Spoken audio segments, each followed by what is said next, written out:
It's no fishtail. More than 40 years ago, these three Miami Dolphins formed the best backfield in the NFL.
Here we go, gentlemen. Woo-ha!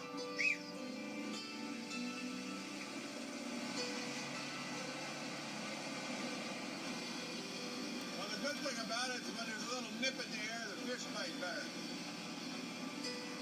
Something you were really concerned about this morning, I know.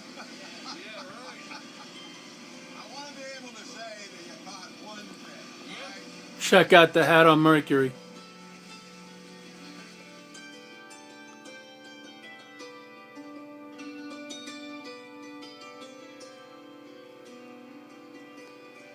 Now, when you flip forward, you turn loose with your finger and it'll cast, see? Open your bail. Is it open now? Nope. I don't think so. See, it's clicked over there. See how the line runs over there? Yeah, you click right. it like this, down through it. Gotcha. You start to turn it, bring it in. Good. Hey, watch it. Hey, you can tell I'm from New Jersey. So you're trying to me up on purpose.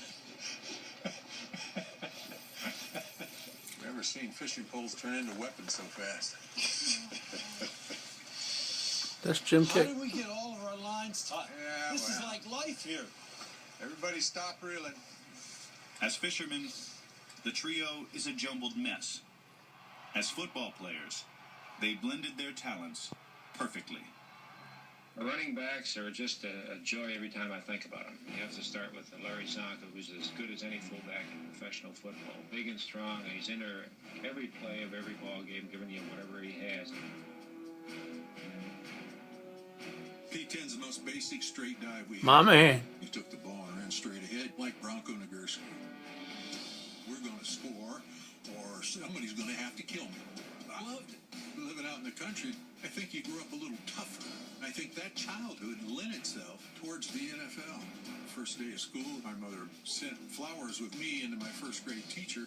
I take 2 steps onto the school bus, and there's 3 boys sitting on a bus seat.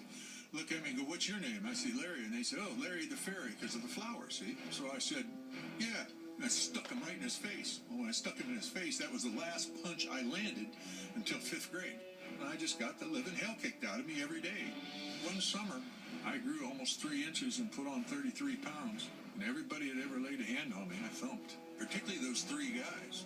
I tried to drown them in the toilet. You know, I threw them off the end of the bus. I became the bully.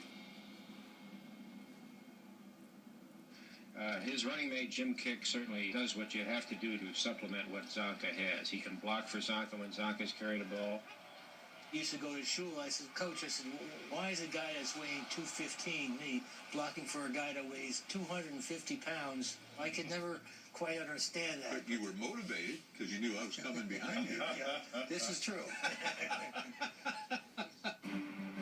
Kick was Jersey tough. Like Zonka, he knew how to rumble. He's like Muhammad Ali in tight. You don't want to be in there. Kick is going to clean your clock. You didn't see big guys making the kind of moves and having the kind of footwork that Jim had. He's a strong guy that's also a real threat coming out of the backfield, catching the football. It was no coincidence that Kick's versatile style drew comparisons to Frank Gifford. I grew up a Giant fan, and he's the guy that I turned to, that I idolized. Always thought he was great, how he did everything. I was interviewed by him a few times and mentioned that he was my idol. And, it was sort of pretty neat to talk to him. These two, along with Mercury Morris, give us three of the fine backs in professional football. Merck is the guy that can go into the ball game and get you moving if you're not moving. I started out in a kid's backyard playing touch football. And I never abandoned the principle from the time I came to the pros. If they can't touch you, they can't tackle you. Morris was so elusive and quick, he earned the nickname Mercury while playing his college ball at West Texas State. It stuck when Life magazine came down in 1968. They took 4,000 pictures to get 4. And they were there for 7 days. They put the wings on the helmet and the wings on the shoes. And they had me standing up on a buffalo like Superman stands on top of the world. I was scared to death up there because I don't like heights. I used to think, wow, I feel really fast on this turf. I go, well, what the hell does Mercury feel like that? Do you want to cheat everybody into the inside to stop me from getting the first down? Because if you do, and we flip that ball to Merck, you're going to see nothing but his ass in passing it with both chrome pipes smoking. He's gone.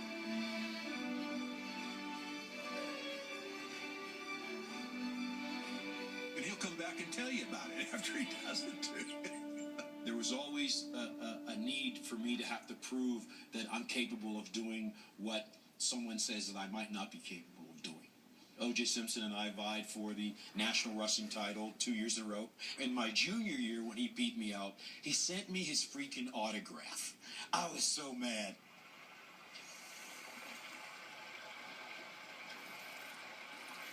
I broke into football kind of early. Some of my buddies taught me into going out for the 7th grade team. I didn't know a defensive end from a safety. Went out there and became like a tackling dummy for the 8th and 9th grade team. So I quit. And I'd probably never gone out for football again except, my principal, I got in a lot of trouble. He got me down and said, listen, you need to take up a sport and invent some of this. You need to go out for football. I said, I went out for football, I'm no good at it. I told him what had happened, and he said, well, there's no way to judge it. And he taught me more in that office in 6 or 8 meetings than I probably ever learned until I met up with Shula.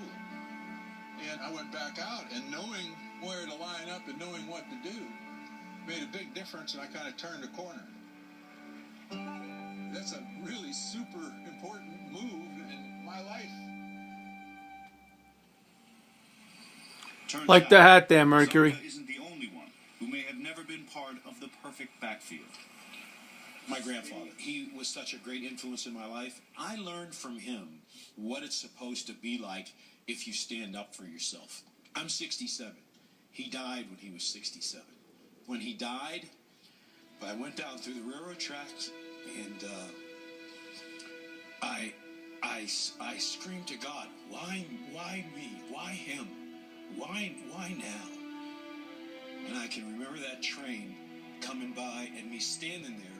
I contemplated ending my life, and in that one split second of insanity, he kind of said to me, are you a fool? Get your ass back home. And that's what I did. It's not tough. It's just reflective in terms of what my life was.